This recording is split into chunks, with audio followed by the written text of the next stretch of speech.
Hello dears, welcome to my YouTube channel. बच्चे, हम अपनी पिछली क्लास में chapter number 5 arithmetic progression discuss कर रहे थे, जिसमें हमने एक्सरसाइज 5.1 के क्वेश्चन नंबर 4 के 5 पार्ट कर लिए थे। तो आज हम करेंगे नेक्स्ट 5 पार्ट्स।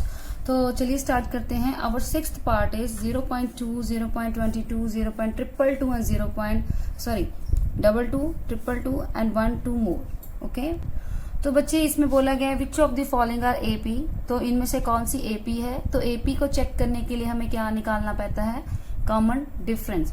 तो वैसे तो हम common difference second term minus first term करके निकालते हैं, बट जब हमें बोला जाए कि बताइए ये एपी है कि नहीं है, तो उस केस में हम क्या करते हैं, जितनी भी टर्म्स दी गई हैं उनका कॉमन डिफरेंस अलग से निकालते हैं। तो चलिए स्टार्ट करते हैं। ये मैंने आपको पिछले लेक्चर में समझा दिया था। तो सबसे पहले हम फर्स्ट कॉमन डिफरेंस निकालते हैं D1। वो क्या होता है? सेकंड टर्म में से हम माइनस करेंगे क्या? First term. तो यहाँ पे हमारा क्या आएगा? 0.02। ओके बच्चे, एक चीज, बच्चे जब भी कैलकुलेशन करते हैं तो मिस्टेक कर देते हैं, तो हमेशा इस चीज का ध्यान रखना है कि पॉइंट के नीचे आपने पॉइंट रखना है, और जैसे सिंगल है तो वहां पे आप 0 लगा सकते हैं। तो यहाँ से जब हम माइनस करेंगे तो 0.02। अब सेकंड निकालना है 0.222 में से 0.22। तो करिए माइनस, यहाँ पे क्या आ चुका है आपका? 0.002। अब D3 निकालना है, वो क्या आएगा? 0 4 टाइम्स 2 एंड ट्रिपल टाइम्स 2। तो करिए माइनस, ये ट्रिपल है, ये ट्रिपल है, यहाँ तो सीधी सीधी 0 ही आ गई। 0 0 0। ओके, तो यहाँ पीछे एक 0 बच गया, 2। अब चेक कीजिए D1, D2, D3 तीनों में फर्क है। 0.02 है, 0.002 है, ये 0.002 है। तो so it is not an AP. अगर ये एपी ही नहीं है, कॉमन डिफरेंस ही नहीं इक्वल आए, तो आप आगे 4 टर्म्स या 3 टर्म्स नहीं निकाल सकते। अब इस पार्ट में चेक करेंगे। सबसे पहले D1, सेकेंड टर्म में से माइनस करेंगे 0, तो -4 ही आया। फिर हम निकालेंगे D2, -8 में से माइनस करेंगे -4, नेगेटिव नेगेटिव पॉजिटिव में चेंज हो जाएगा, plus minus minus, sign always come of bigger value.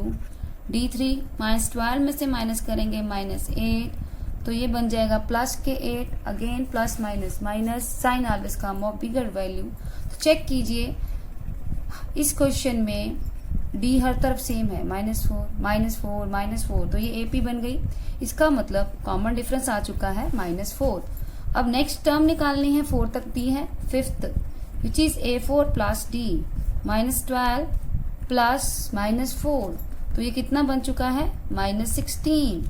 अब A6 निकालनी है, A5 प्लस D, -16 प्लस, तो ये बन चुकी है -20।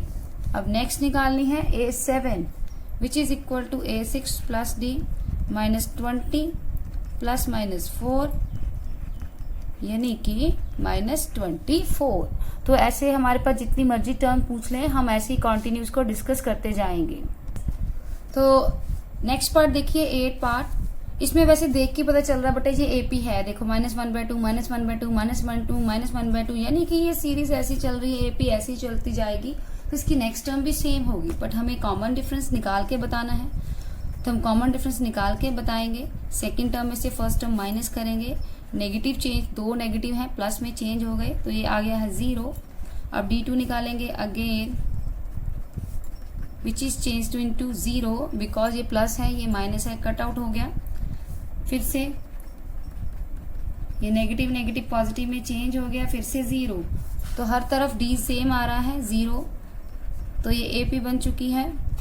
तो नेक्स्ट फिफ्थ टर्म निकालनी है, A4 प्लस D, यानी कि -1/2 में 0 ऐड करेंगे तब भी -1/2। A6 में A5 प्लस 2 D, -1/2 में D ऐड करेंगे, again -1/2। And A7 A6 plus D, -1/2 में 0 ऐड करेंगे, अगेन -1/2।